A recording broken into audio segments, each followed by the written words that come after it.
नमस्कार, ये है रेडियो रंग 89.6 एफएम और मैं हूँ हेमा। सेहत सही लाभ कई के अंतर्गत हम विभिन्न प्रकार के स्वास्थ्य से जुड़ी समस्याएं और उसकी जानकारी लेकर आते हैं।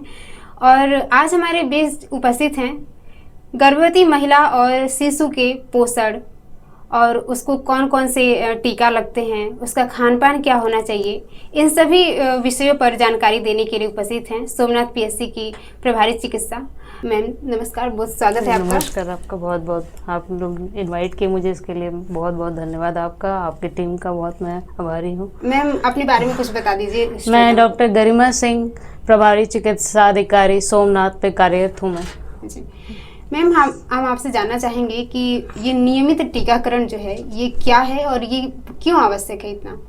नियमित टीकाकरण क्या है, कई बीमारियों से बचाने के लिए सरकार ने इसको लगाने के लिए बच्चे को कोई बीमारी ना हो, जैसे काली खांसी हो गई, दिमाग का बुखार हो गया, टीबी हो गई, इन सब से बचाव हो, इसलिए टीका लगाना बहुत ज़रूरी है बच्चों के लिए और माँ के लिए भी। जी, एक सवाल था आपसे कि यदि किसी महिला को पता चलता है कि वो गर्भवती है, ठीक है, तो सबसे पहले उसे क्या करना चाहिए? अगर कि महिला को मालूम चले कि मैं प्रेग्नेंट हूँ तो पहली बार तो हम जांच कराते हैं जी। तो हम यूपीटी कराते हैं। यूपीटी कराने अगर वो पॉजिटिव आती है तो हम फिर आगे उसकी काम करते हैं उस पर, जैसे कि उसका हम वेट लेते हैं, उसका फिर हम लोग हीमोग्लोबिन लेते हैं, उसकी हम पूरी जांचें कराते हैं, जैसे VDRL हो गया, HIV हो गया, हीमोग्लोबिन हो गया हमारा, ये सब जांचें हम कराते हैं। फिर हमारा RBS करते हैं, शुगर देखते हैं, BP देखते हैं, वेट देखते हैं। जी मैम। अच्छा, ये बताइए कि जो गर्भवती महिला है उसका खान पान क्या होना चाहिए? खान पान बहुत अच्छा आपने सवाल किया, और बहुत महिलाएं जो हैं इनको मालूम नहीं है कि ये हमारे लिए कितनी ज़रूरी है। जी बिल्कुल। और इनको ये मालूम होना चाहिए कि हम एक हम जन्म दे रहे हैं किसी को, हम कि उनके साथ एक बच्चा भी पल रहा है, तो वो सिर्फ सोचती है कि मुझे ये अच्छा नहीं लगता तो मुझे नहीं खाना है। तो ये सबसे बड़ा है कि, और आपके द्वारा मैं चाहती हूँ कि काफ़ी लोग इससे हेल्प मिले, और जो मैं बता रही हूँ आप लोग इसको फॉलो करें। जैसे कि पहली बात तो हमारे सबको विटामिन्स की और प्रोटीन और कोलेस्ट्रॉल की बहुत ज़रूरत होती है। जी। पहले क्या होता है कि बच्चा अगर पहले उसका स्पाइनल कॉर्ड बनता है, फिर उसका ब्रेन डेवलप होता है, तो इस दो चीज़ों के लिए पोषण बताते हैं क्या खाना है। तो आपको दही खाना है, आपको पनीर खाना है, दूध खाना है, और कोलेस्ट्रॉल बहुत इम्पॉर्टेंट है बच्चे के ब्रेन के डेवलप में। जैसे कोलिन नाम की चीज़ होती है जो खाने में मिलनी, जिससे बच्चे की उसमें IQ बढ़ती है, जिसमें हमारे जैसे अब तो यहाँ ब्रोकली हो गया, ब्रोकली नहीं तो लोग अंडा खा लें, नहीं तो गोभी खाएं, इन सब में कोलिन मिलती है, तो ये खाएंगे तो बच्चे के IQ जो होता है बढ़ता है इससे। और प्रोटीन हर चीज़ में, जैसे मैंने बताया कि दाल खा लें आप, पनीर खा लें, प्रोटीन बहुत अच्छा है और आपको खाना चाहिए। जी जी बिल्कुल। मैम, गर्भवती महिला की पहली तिमाही में और दूसरी तिमाही में कौन कौन से टीके लगते हैं, और ओवरऑल उन्हें कौन कौन से टीके लगते हैं? जैसे मुझे मालूम चल रहा है कि कोई लेडी प्रेग्नेंट है तो हमें जैसे ही मालूम चले वैसे ही हम उसको TD फर्स्ट लगाते हैं, और जिस दिन से लगाया उससे 1 महीने के बाद हम उसका दूसरा डोज लगाते हैं, और उससे पूछते हैं कि अगर वो पहली प्रेगनेंसी है तो 2 लगेगा, अगर उसके पास बच्चे और भी उनके पास तो हम पूछेंगे कि आपका सबसे छोटा बच्चा कितने साल का है। अगर वो 3 साल से कम है तो सिर्फ एक ही टीका लगता है जो कि TD बूस्टर हम बोलते हैं। जी। अगर 3 साल से ज़्यादा है तो TD बूस्टर, और 3 साल से कम है तो हम उसे कोई टीका नहीं लगाते हैं। जी जी मैम, ये तो रही गर्भवती महिला की बात। अब हम यदि शिशु की बात करें तो जन्म से लेकर 5 वर्ष की अवस्था तक कौन कौन से टीके लगते हैं बच्चों को, और ये क्यों ज़रूरी हैं? किन किन रोगों से वे बचाते हैं? जैसे बच्चा पैदा हो गया तो एट बर्थ हम 3 चीज़ लगाते हैं, BCG लगाते हैं, OPV लगाते हैं, और हम हेपेटाइटिस B लगाते हैं। जो BCG होती है वो TB के लिए इम्पॉर्टेंट होती है, और OPV होता है वो पोलियो के लिए इम्पॉर्टेंट होता है, और फिर हेपेटाइटिस B है, ये हमारे एट बर्थ लग जाना चाहिए। अगर मान लिया किसी कारण बच्चा या माँ नहीं लगा पाई टीका तो BCG जो है वो 1 साल के अंदर लगाया जा सकता है, और OPV भी है वो भी 1 साल के अंदर, और हेपेटाइटिक एक ऐसी वैक्सीन है जो विद इन 24 आवर्स लगाई जा सकती है। और उसके बाद फिर आता है 6 हफ्ते पे लगता है, फिर 10 हफ्ते पे लगता है, फिर 14 हफ्ते पे लगता है। 6 हफ्ते पे 5 चीज़ें लगती हैं। एक तो होता है ओपीवी हो गया, रोटा हो गया, पेंटा हो गया, एफआईवी हो गया और हमारा पीसीवी हो गया। ये 6 हफ्ते पे लगता है। फिर हम 10 हफ्ते की बात करें तो 3 चीज़ लगती है, ओपीवी लगेगा, पेंटा लगेगा और रोटा लगेगा। फिर उसके बाद 14 हफ्ते आते हैं। 14 हफ्ते में फिर से वही लगेगा जो हमारा 6 हफ्ते पे लगा था, वो 14 हफ्ते पे लगेगा। जैसे ओपीवी लगेगा, पेंटा लगेगा, ओपीवी लगेगा, हेपेटाइट, उसके बाद आपका एफआईवी हो गया, पीसीवी हो गया। उसके बाद 9 से 12 महीने की टीका लगता है। उसमें MR1 हो गया, जेई हो गया, विटामिन ए हो गया और पीसीवी का बूस्टर लगता है। फिर हम बात करेंगे कि 16 से 24 में फिर अब MR2 लगेगा, JE2 लगेगा और विटामिन ए सेकेंड डोज लगेगा और विटामिन ए हर 6 महीने पे लगता है। और उसके बाद ओपीवी का बूस्टर लगेगा। फिर उसके बाद ये हो गए 16 से 24 महीने का। फिर आते हैं हम 5 महीने पे। 5 महीने में डीपीटी बूस्टर लगता है और 5 महीने के बाद सब लोग समझते हैं अब टीकाकरण खत्म हो गया है। अभी फिलहाल के लिए सरकार अभियान चला रही है, जो बच्चे कक्षा 5 और 10 में हैं उनको टीडी लग रहा है। जी बिल्कुल। तो लगना चाहिए। तो जो हमारा 10 साल पे लगता है और एक 16 साल पे लगता है। ये पूरा एक टीकाकरण इम्यूनाइजेशन बच्चे का हो गया और पूरी बीमारी ये पूरा लग जाएगा और बच्चा स्वस्थ रहेगा, हर बीमारी से बचा रहेगा। जी मैम, बहुत ही महत्वपूर्ण जानकारी दी आपने। ओवरऑल सारे टीकों के बारे में बता दिया, इससे श्रोताओं को बड़ी जानकारी मिलेगी। हम आपसे ये जानना चाहेंगे कि जन्म के बाद 6 महीने का दूध होता है, वो बच्चों के लिए क्यों इम्पोर्टेंट होता है? ये बहुत ही इम्पोर्टेंट है। ये एक ऐसा ये दूध है जो कि किसी भी दुनिया में किसी भी स्रोत में किसी चीज़ में नहीं मिलता। ये सिर्फ माँ के दूध ही में मिलता है। जैसे हम इसमें 5 चीज़ें होती हैं। पहला होता है कोलेस्ट्रॉम। कोलेस्ट्रॉम जो होता है वो सिर्फ 3 से 5 दिन ही निकलता है माँ से। उससे क्या होता है, विटामिन ए, डी, ई, के, ये सब विटामिन्स मिलती हैं। फिर आता है ये सिर्फ 3 से 5 दिन ही रहता है। फिर एक आता है कि हमारा 4 मिल्क होता है। ये सिर्फ बच्चा पैदा हुआ, माँ दूध पिला रही है, उतने ही देर में वो निकलता है। जी। और उससे क्या होता है कि प्रोटीन्स बहुत और विटामिन्स मिलते हैं। 4 मिल्क। फिर आता है हमारा हिंड मिल्क। ये जब हमारा 4 मिल्क ख़त्म हो जाता है तब हिंड मिल्क आता है। इसमें क्या होता है कि हमारा बच्चे का जो भी सेटिस्फेक्शंस मिलता है इस दूध से, उसको लगता है कि मेरा पेट भर गया है इससे।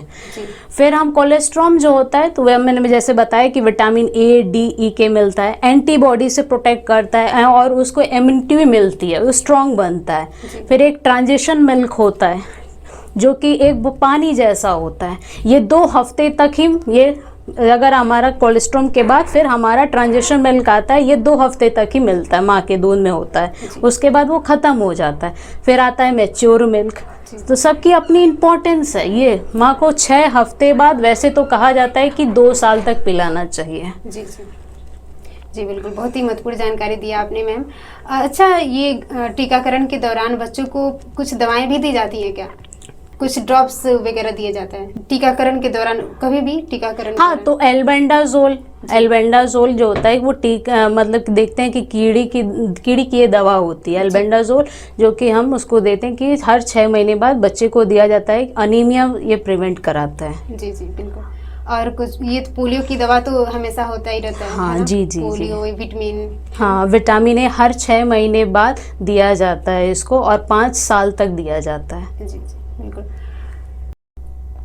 मैम, देखने को आ रहा है कि बहुत सारे बच्चे और माँ जो गर्भवती हैं एनीमिक हो जा रही हैं, कुपोषण के शिकार हो जा रही हैं। तो आप उन लोगों को क्या सजेस्ट करेंगे कि उन लोगों का पोषण क्या होना चाहिए, बच्चे और गर्भवती में दोनों का? पहले तो हम लोग प्रैक्टिस में हमने देखा है कि जो गर्भवती होती है वो घर का भी काम करती है। तो सुबह वो 5 बजे उठती हैं और नाश्ता करती हैं 10 बजे। पहली कमी उनकी यहाँ आती है। तो उनको हम लोग बताते हैं कि मान लो आपको अपने बच्चे को भी देना है, सास ससुर को भी देना है, तो ऐसी चीज़ें आप कर दें कि आपको भी हेडेक ना लगे खाने में भी। तो आप रात में ही आप बादाम भिगो लीजिए, आप अखरोट भिगो लीजिए, किशमिश भिगो लीजिए और उसको सुबह उठते ही आप फ्रेश होने के बाद आप उसको खा लीजिए।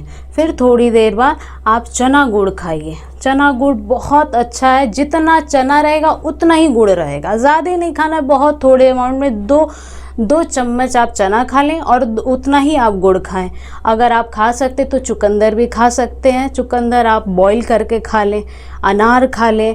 और आप थोड़ा सा, और हमने देखा है देखिए पुदीना में बहुत सारे आयरन मिलते हैं, पुदीना हुआ और धनिया हुआ, तो हर चीज़, चटनी हो गई या आप छाछ बना रहे हैं उसमें डाल दीजिए, तो आपको बहुत लाभदायक मिलेगा इसको।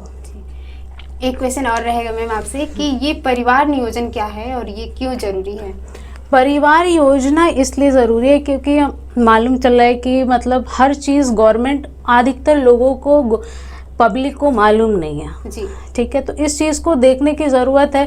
परिवार योजना की, जैसे हम पॉपुलेशन गवर्नमेंट घटाना चाह रही है, मोदी जी इस पे बहुत काम कर रहे हैं जी, बहुत अच्छा काम कर रहे हैं। और हर अस्पताल पे इन सब चीज़ों की हमारे पास किट भी रखी हुई, जिसको जो उपलब्ध है, जैसे हमने किट ऑफ चॉइस बन गया, बास्केट ऑफ चॉइस, जिसको जो लगता है सुविधा है उस सुविधा को अपना ले सकता है। दवा लिख सकता है जो कि हर महीने खा सकता है, एक दवा है जो हफ्ते में सिर्फ 2 बार खा सकती है, एक हमारी सुई आती है जिसे हम लोग अंतरा बोलते हैं, जो कि बाँह पे लगती है और वो 3 महीने तक वो एकदम फ्री है वो, और सरकार उसके लिए 100 रुपये भी देती है लाभार्थी को जी।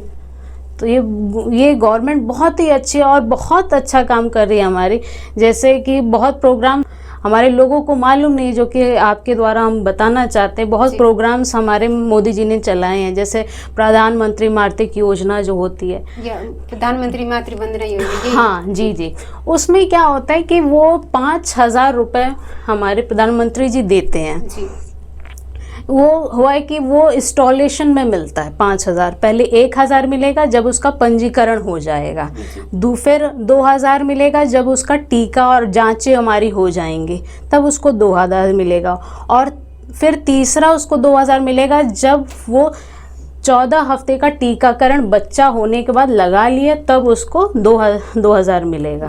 तो ये पूरे 5,000 मिलते हैं, इसका आप लाभ उठाएं। एक है हमारा प्रधानमंत्री सुरक्षा मातृत्व अभियान, इसमें क्या है कि हर महीने के हर 9 तारीख को अल्ट्रासाउंड फ्री होता है हमारा जी।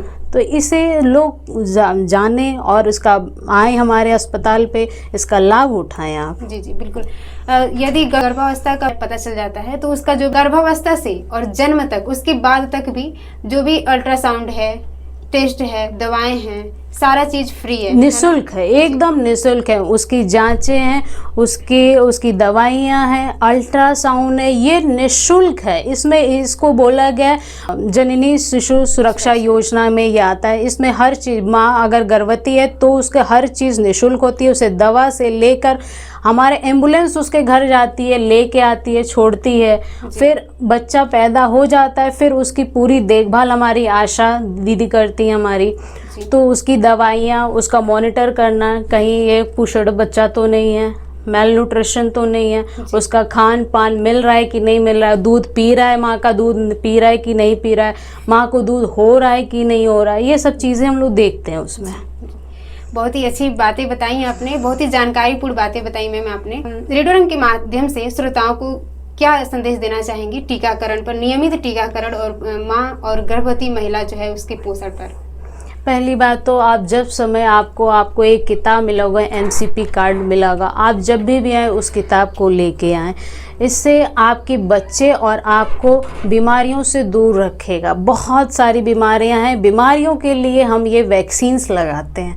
हेपेटाइटिस हुआ, पोलियो हो गया, दिमाग का बुखार हो गया, जेई हो गया, एमआर हो गया, काली खांसी हो गई, टेटनस हो गया, पर्ट्यूसिस हो गया, ये सब बीमारियां बचाने के लिए सरकार आपके और आपके बच्चे को बचाने के लिए इसे इतना काम कर रही है।